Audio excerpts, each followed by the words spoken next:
This is episode 444 of the Rio Grande Foundation's Tipping Point, New Mexico. I'm Paul Gessing, president of the Rio Grande Foundation, New Mexico's free market think tank. You can find out more about the foundation at riograndefoundation.org. I'm very pleased to be joined by Lindsey Burke, PhD of the Heritage Foundation. She's the director of the Center for Education Policy at the Mark Calactrones Fellow in Education. So I probably mispronounced that, but welcome to Tipping Point, New Mexico, Lindsey. Thanks for having me, Paul. I'm really happy to be here. Yeah, now you have been at the Heritage Foundation doing education policy for quite a while. I think maybe even right after I left to head out to New Mexico, or even before I left. But yeah, it's been almost 15 years. Yeah, that's great. And we're going to talk a little bit about your report that you and a team over there at Heritage published on educational freedom. You created a report card, and for once, New Mexico's not dead last in the report card. That's always a good thing. But talk a little bit about just the efforts you've undertaken over the years in education and kind of your vision for the especially the K-12 system. Well, thanks very much for having me. And I do want to delve into the report card because we do think it is a really new, interesting contribution to just the overall discussion on the direction K-12 education policy should head, to make sure that it is more family-centered and student-centered and taxpayer-focused. The taxpayers always get left out, I think, in these conversations. But, you know, our overarching goals and our Center for Education Policy are really twofold. One is to reduce federal intervention in education, and that really goes from all levels, pre-K through graduate school. The federal government has far too much of a heavy hand in education, so reducing federal intervention in education policy and then advancing education freedom in the states. And education freedom, of course, the cornerstone of that is school choice, is education choice, but it's more than that, I think, at this point. And that is a big part of the reason why we have gotten more involved in this sort of holistic idea of education freedom, parents being involved and really helping to oversee and have a voice in the content that's taught in public schools as well, making sure that public schools are seen as partners in conjunction with parents, not, you know, as adversaries in that educational journey with their children.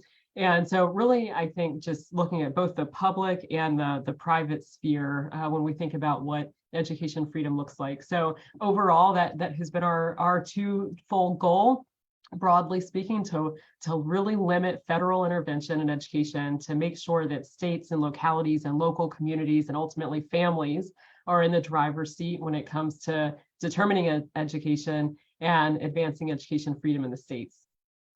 Well, before we get into the report, I'll ask you a simple question. Department of Education, U.S. Department of Education, that is that one that you think could be eliminated entirely? Yes. All right. Without caveat.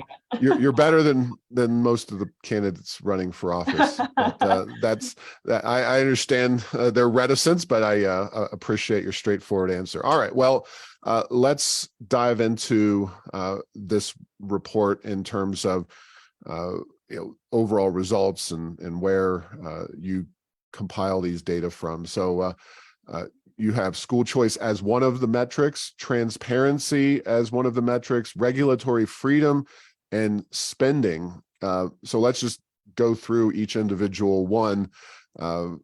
School choice is fairly straightforward, but talk about the nuances there within school choice and how you tried to rank those different applications of choice. Yeah. So the report, like you articulated, has 4 overarching categories, which sounds straightforward, but those are comprised of 13 subcategories, which in turn are each comprised of dozens of discrete indicators. So it really is a pretty significant effort to try to map out education freedom. On the education choice component, that would include, of course, private school choice. So does your state have a private school choice option in place, a voucher option, a tax credit scholarship program, or an education savings account? Charter schools, what's your charter school landscape like in your state? Do you have a regulatory environment that makes it easy for charter schools to open up and to flourish? Homeschooling, do you allow families to homeschool freely, or does the state try to regulate homeschooling? We use the Homeschool Legal Defense Association's metrics for whether or not a state has good homeschooling protections in place. And then we also look at public school choice as well. And we look at, when we think about public school choice, what we're looking at there is, do you enable families to exercise both intra and inter-district public school choice? So can you easily move between public schools? Can you easily choose to attend a school outside of your district boundaries as well? So that's our public school choice metric. And overall, we actually weight education choice higher or heavier than the other three metrics. So education choice in our report card takes 40% of the weight overall. In our report card, we also assigned additional credit to states if they have an education savings account program in place. So you get awarded a few extra points if you operate an ESA. So that's the education choice metric. There are some other discrete components of that as well. We also look at whether or not your private school choice programs are overregulated or not. That's part of our education choice metric as well. Yeah, and I'll let the cat out of the bag. And in the reports at heritage.org/education report card, you can go to heritage.org and find a wealth of great information, but the education report is right there. Now, the states that, given that weighting, obviously come in at the very top are choice heavy states. Florida's number 1 overall, Arizona's number 2. Those states rise to the top. Is it safe to say because largely of their choice programs? I mean, yes, since that's so heavily weighted. Yeah, largely because of their choice programs. But also, if you look at Florida, for instance, which took the first spot in our report card, they were 3rd for school choice. So it wasn't solely education choice that got them there. They were 1st in terms of academic transparency to families. They were number 2 for overall regulatory freedom. They did pretty well. They were 7th in terms of return on investment. So it wasn't just the school choice component that got them there. But for Arizona, certainly, Arizona took 2nd overall and 1st place for education choice. And that was even before the governor signed into law what is now the most expansive education savings account in the country.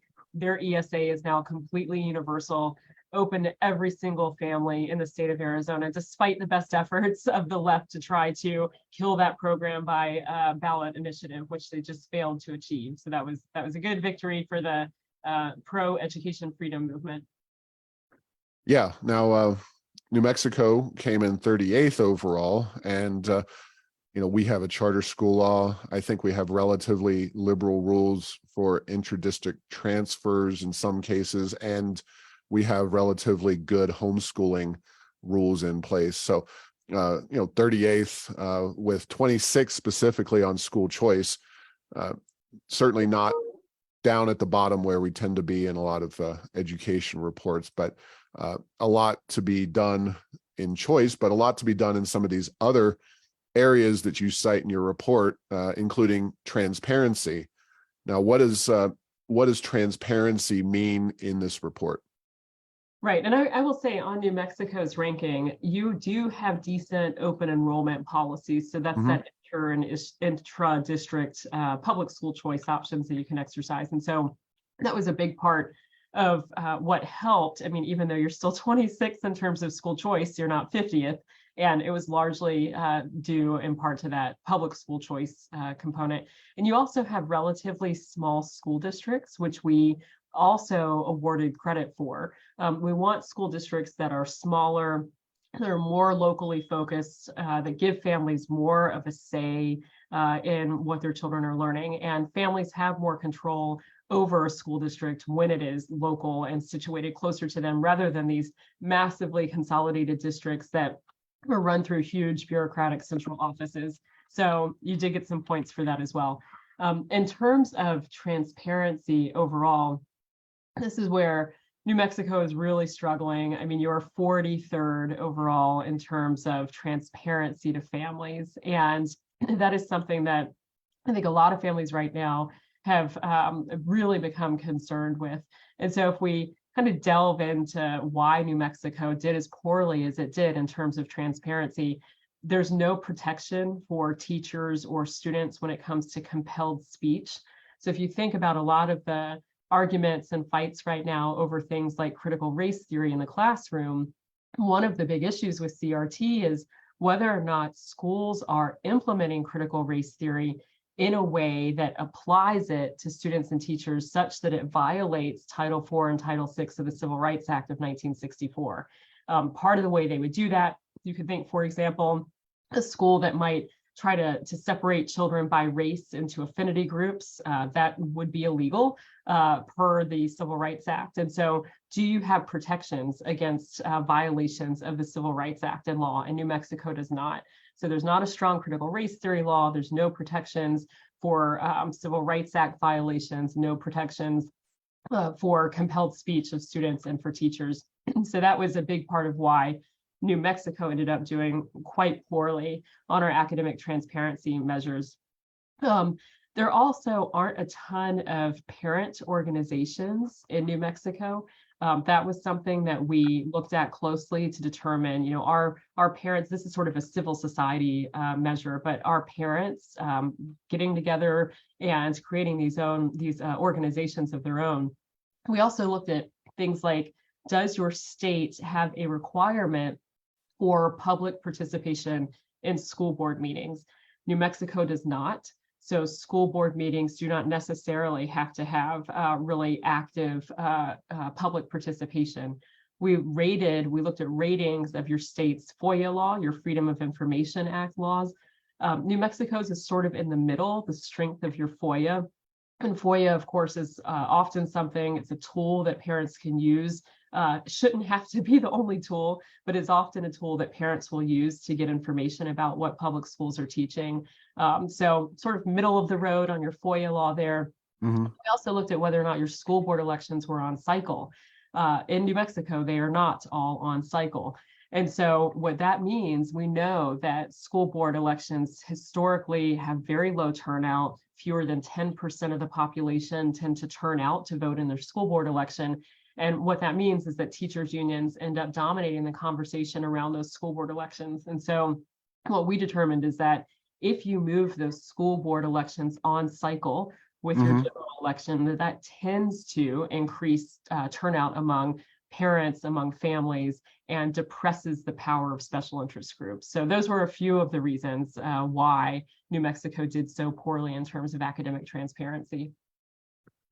Yeah, we just had that change made so elections are on cycle, and I think it's made a difference. Obviously, COVID and the whole situation there with education, and a lot of blue states, including New Mexico, where kids were not allowed into the classroom for long periods of time, had its own impact. But I do believe that moving it on cycle, the school board elections, that is, has made an impact. But that's great. That should be reflected then next year in our report card. So hopefully that will help the rankings.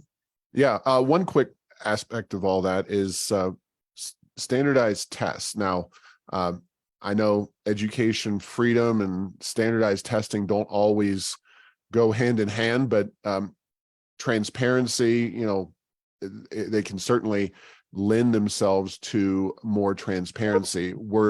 Was that something you decided not to include, or and just walk me through that situation? So we did include it. It's just part of our spending measure. So that is okay. So by spending, what we're actually looking at, unlike every other index in the world says, how much do you spend? If you spend a lot, you get points. Right. We look at return on investment. And the way that we did that was we computed points per dollar per NAEP point. So how much does it cost your state to have improved a point in math or reading achievement on the NAEP? I see. All right. Well, I think that makes sense. And for those out there at home, it says New Mexico spends the 39th most per pupil among states, adjusted for cost of living, but our NAEP scores are dead last. So that's nothing new for us there. but not the state. You don't factor in any of the state standardized tests, because No, we NAEP is great, but obviously statewide standardized tests have they tend to come and go pretty frequently, and they tend to have limited information in terms of what they they contain. Right. Yeah. No, we only use the NAEP for this, although we are thinking about, for our next iteration, potentially incorporating some state metrics, particularly looking at a growth model to incorporate in our report card, but TBD on that. Well, I'll ask that question now. Is this an annual report, a semi-annual report? What are we, how often are we going to So have this is this? going to be an annual report. So we will put this out every year moving forward. It will be, and it is now, our flagship product of our Center for Education Policy. And, our hope, of course, is that this really catalyzes some policy change in the states, particularly those states that are lagging toward the bottom. And I will say what's interesting is that if you look at a lot of other assessments that are out there, states like Massachusetts and Connecticut often are at the top of these lists. Well, it's the opposite in ours. Massachusetts actually ranks 5th from the bottom on our report card. And that is because they do terrible in terms of education choice. They're 50th on our report card. They do terrible in terms of transparency to families. They're 45th in terms of academic transparency. And so while they tend to do well just in terms of academic achievement, they do really poorly on all of these other measures. And look, you can have your child in the best school in the world when it comes to academic outcomes, but that school can be conspiring behind a parent's back when it comes to issues about your child's gender identity, for example, so-called gender identity. If your child goes to school and is at a school where they have, behind the parent's back, changed their pronoun, and you're in a state like Massachusetts where you have no education choice options to speak of, that can be incredibly detrimental for a family. And so we really prioritize in this index education freedom.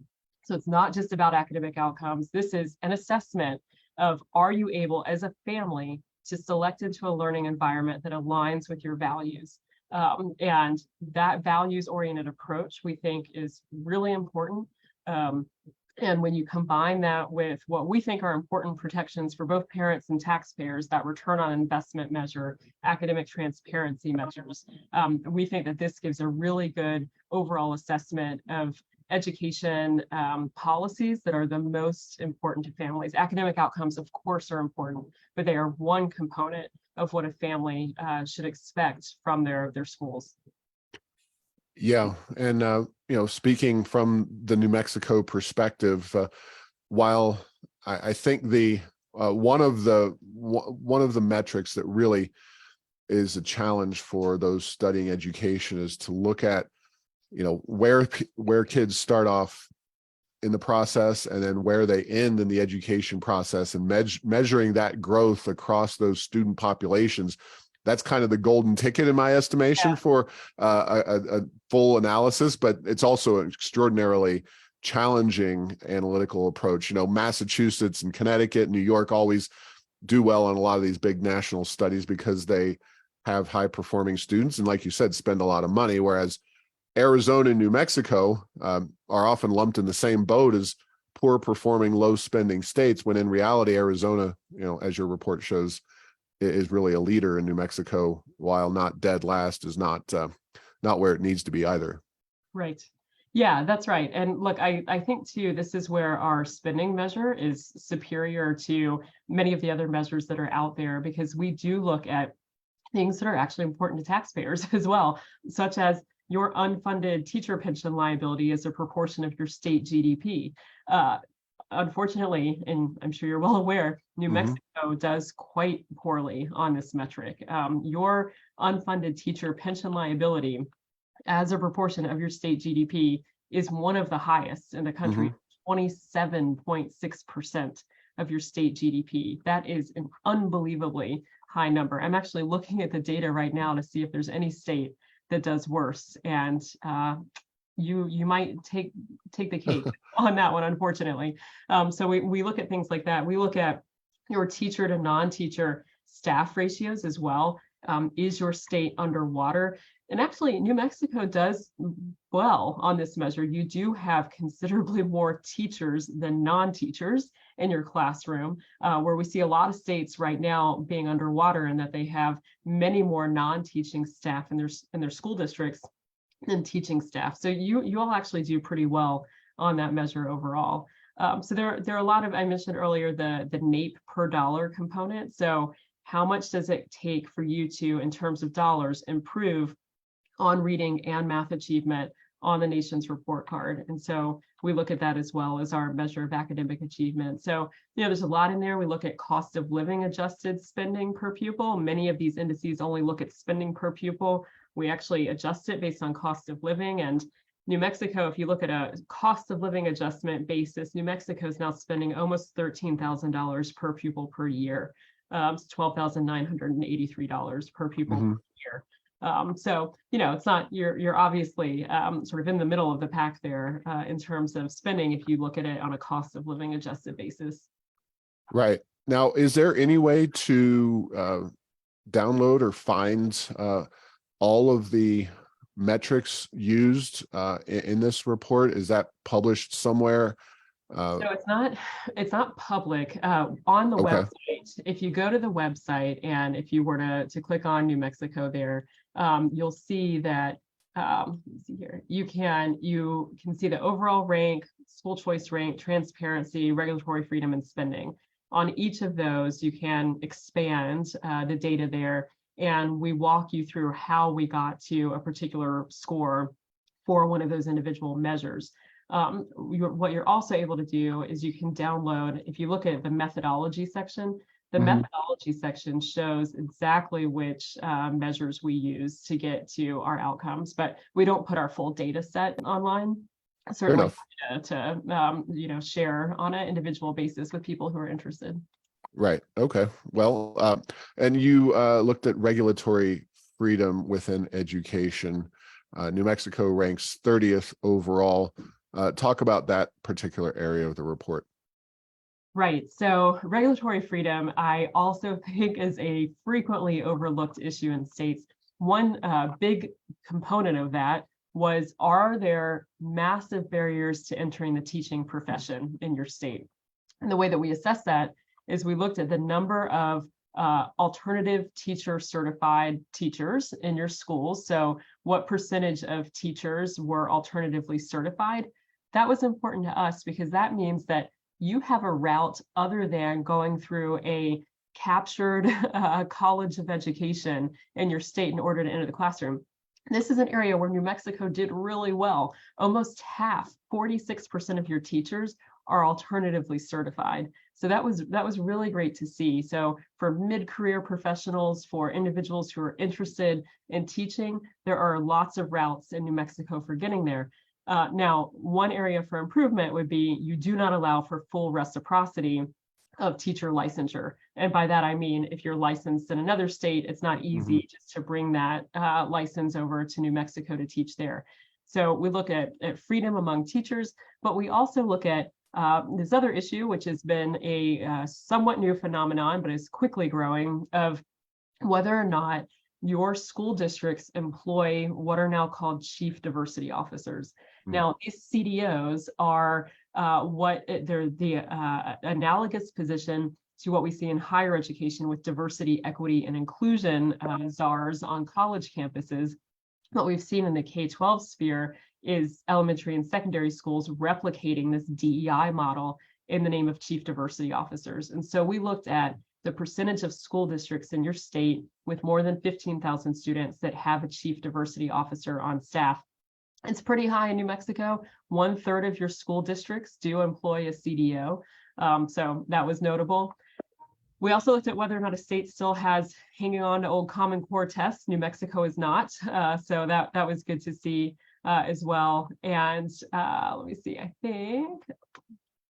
Yes, and so those were the major factors that we looked at in terms of regulatory freedom. So your barriers to the teaching profession, whether or not we're seeing this growth in chief diversity officers, whether or not you have heavy-handed state tests in place, and then we also looked at some of the other regulatory, how much regulation is in your state code, et cetera. So we think that that captured fairly well the overall regulatory environment in states.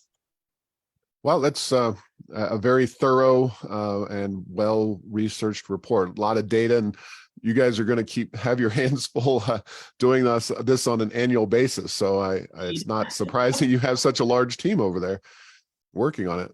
Yes, yeah, it's definitely, like I said, going to be our flagship product moving forward, and we really do hope that this catalyzes some needed reform in states. We really hope on the education choice front that we see states follow the lead of Arizona. I mean, it is incredible to me, almost 15 years later, to still, get as excited about ESAs. But it is, I think we should all just kind of take a step back and really just, marvel at how fast the ESA movement has taken hold. And this was a policy, education savings accounts, that has only been around since 2011. Arizona became the first state to adopt them in 2011. It was the brainchild, of course, like so many things, of economist Milton Friedman, but then the Goldwater Institute really ran with it, which is why we saw it become law in Arizona in 2011. And then look, we're a little over a decade later, and we're now at the point where 10 states have some form of ESA in place, which is incredible in and of itself. And where Arizona has now the first truly universal school choice program, and it's an ESA to boot. And West Virginia has a near universal ESA in place. And can you briefly just run through the broad outline of how an ESA works for those who don't know? Yeah, so I would start by saying it works exactly the opposite of the current system we have, which is exactly what we need. So right now we have a system where I like to call it the iron triangle of regulation within our public school sector, which is, it's compulsory, you have to attend, it is assigned, the government tells you what public school you will attend, and it's taxpayer funded. And so that is, I think we're going to design a public education system from scratch tomorrow, the last way that we would design it, because it really does a disservice to low income families, gives them very few choices, and it does a disservice to every family, no matter what your income level. You can be dissatisfied with the types of instruction, the values orientation of a particular school, and yet still be assigned to that public school. And so what ESAs do is they put into practice what Milton Friedman visualized, which was, yes, let's publicly fund K-12 education, but let's separate the financing of education from the delivery of services. And so with an ESA, like I said, Arizona was the first. They said, we will publicly fund K-12 education, but we are going to give families 90%, if they want, of what would have been spent on their child in their public school. It literally goes onto a debit card in Arizona that the family has. So this is your state per pupil funding in an account that you control. At that point, you can exit the district school. You can pay for private school tuition if you want, or you can hire a private tutor. You can buy textbooks, curricula. If your child needs special education services and therapies, you can do that. You can roll over unused funds year to year. And so it allows a family to completely customize their child's education. And I bring this up a lot because I still think it really fits perfectly. But in one of Milton Friedman's original essays, The Role of Government in Schooling, he had said that, look, there are 4 ways you can spend money, right? You can spend your own money on yourself, your own money on somebody else's money on yourself, or somebody else's money on somebody else. Well, that's how public schools spend money, right? They spend somebody else's money on somebody else's children. And so as Friedman pointed out, therefore, they have no incentive to economize or to maximize value, right? It's taxpayer dollars on somebody else's kids. But with something like an education savings account, it is your own money, right? I'm of the Thatcher opinion that there's no such thing as public money, it's only your money. So it's your money and an account that you control that you're spending on your own child. So you are much more likely to economize and to maximize value. So I think this is why we have seen Arizona is one of the best states for academic growth over the past decade. They have done phenomenally well for all groups of students in the state. We have seen all types of school options flourish. A wonderful supply side response has risen up to meet parent demand. And now we see the program going completely universal, and I think for very good reason. Yeah, no, ESAs were not even a dream of, state level reformers, certainly not in blue states, anybody but the most rock rib conservative states, with a side of innovation and education.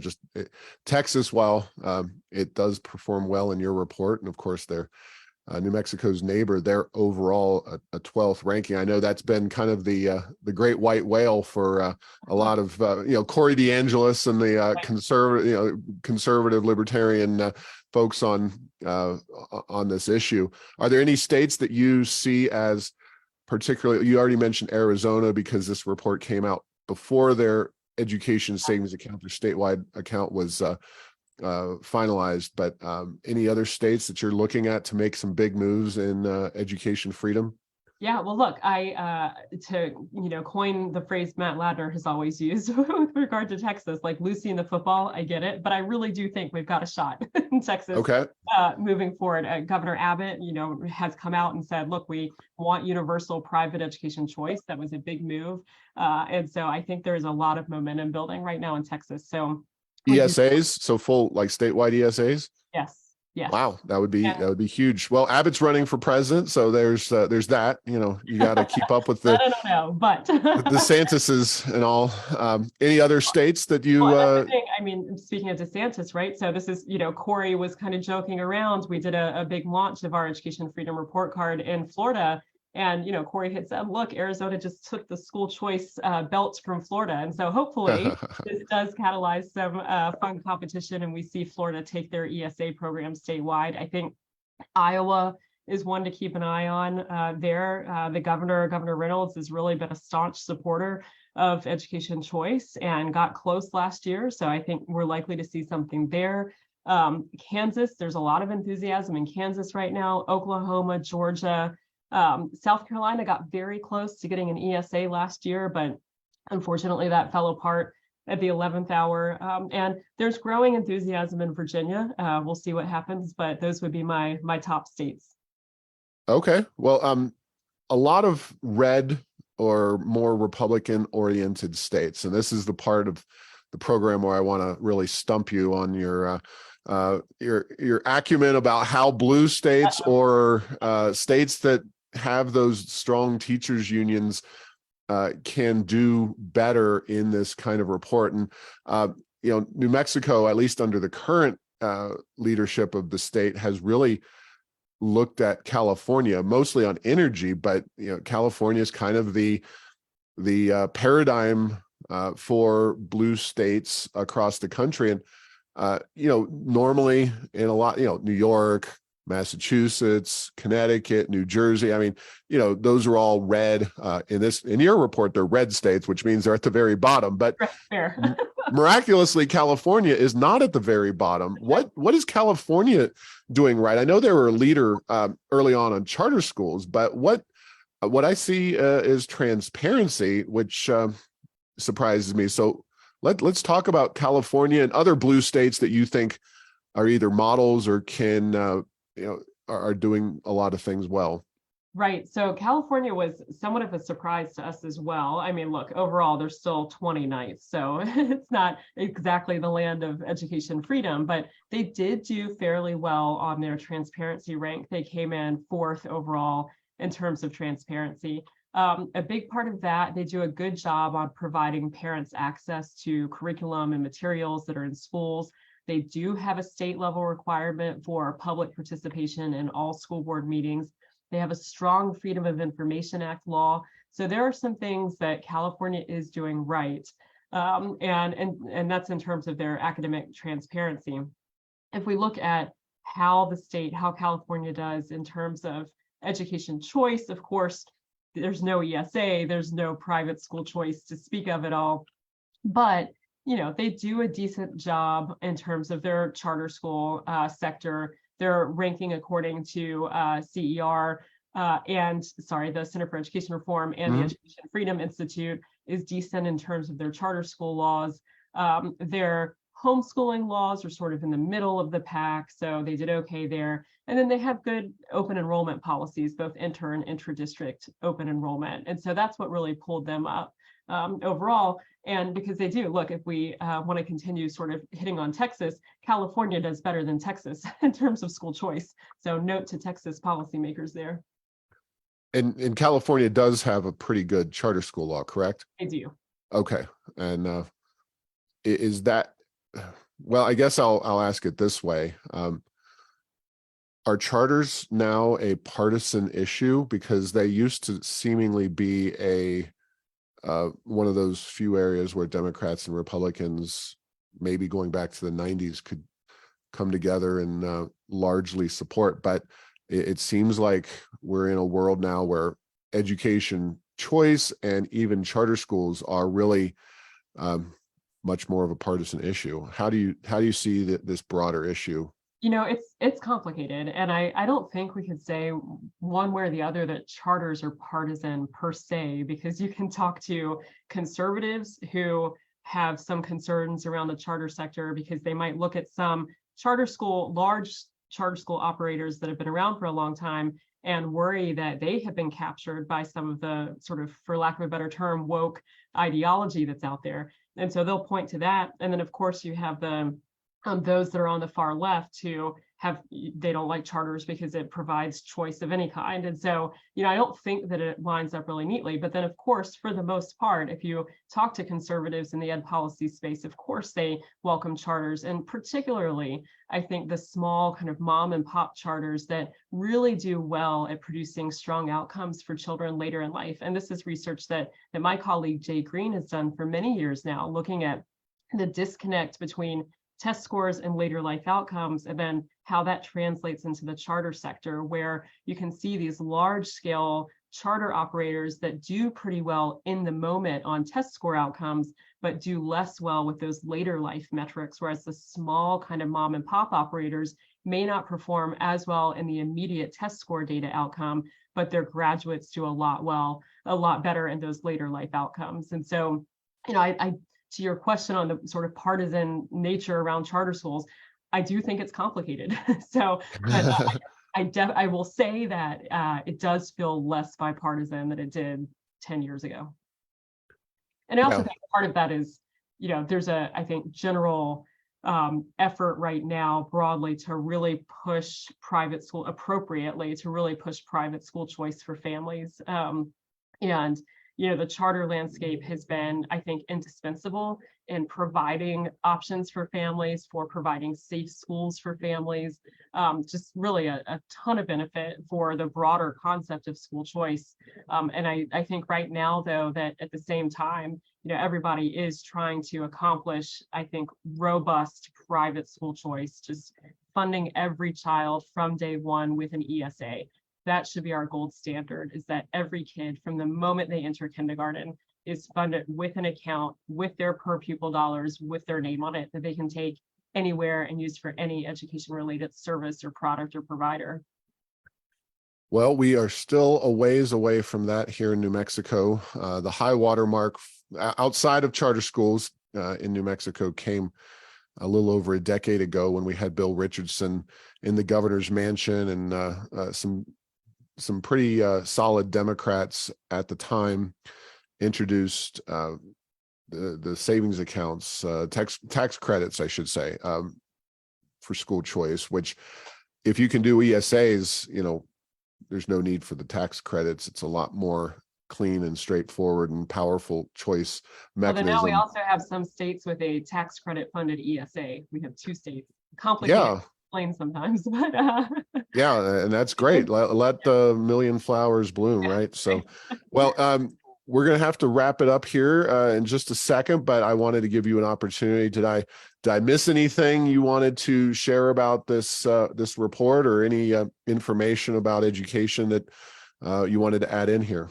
You know, I think that you really covered everything. I mean, I would just reiterate, this is a report on education freedom, and should be, I think, the gold standard when we think about K-12 policy, is how much freedom do families have to select into learning environments that reflect their values and their hopes and their aspirations for their children? How much control do they have over the content that is taught in schools, how much transparency is there around what's being taught. And then, taxpayers, are we actually giving taxpayers a good return on investment? Because it is, at the end of the day, these are taxpayer funded institutions.